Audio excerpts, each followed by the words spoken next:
Good morning, church. Again, it's good to be with you today. And we have entered into the era of kings. First Kings is here, and we are seeing the narrative life of David coming to a close, passing the baton on to Solomon. But even in this, the sword has not passed from David's house. He is still under the curse from God. And we see that there continues to be struggle in his home, in that his now oldest son, his first oldest son, Absalom, is dead now. His next oldest son, Adonijah, who is supposed to be, in Adonijah's eyes, the heir to the throne, attempting to make a bid for that. And then we remember Nathan, the one who called David to account for his adultery with Bathsheba, teaming up with Bathsheba to come and give a reminder to David of an oath that he had sworn. That's in First Kings.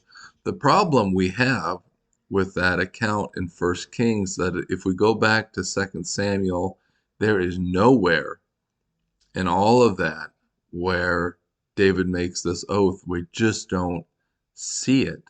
And so Nathan and Bathsheba have been accused in some scholarly circles of fabricating this oath in an attempt to deceive David to bring Solomon to the throne. But we're grateful. We can rightly say, thank God that we have all of the right text to help us understand this. Because if we go to 1 Chronicles 28, we see that there's another scene that takes place where God is giving the direction to David that it is Solomon who will take the throne. So we don't have an issue or a contention, but that's only because we have that later writing of First Chronicles to help us sort things through.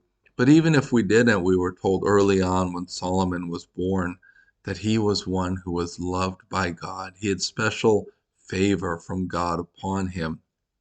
And so it's only right that we're seeing him now installed on the throne of the final time the kingdom is united.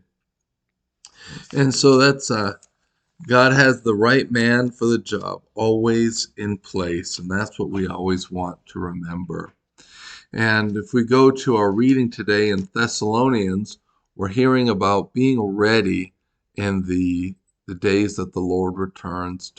Don't be deceived into being asleep. Just like the parables that Jesus tells of the 10 virgins, the 5 that didn't bring the oil, and they all fall asleep, and there's no time left for them to go, and they miss the Master's coming.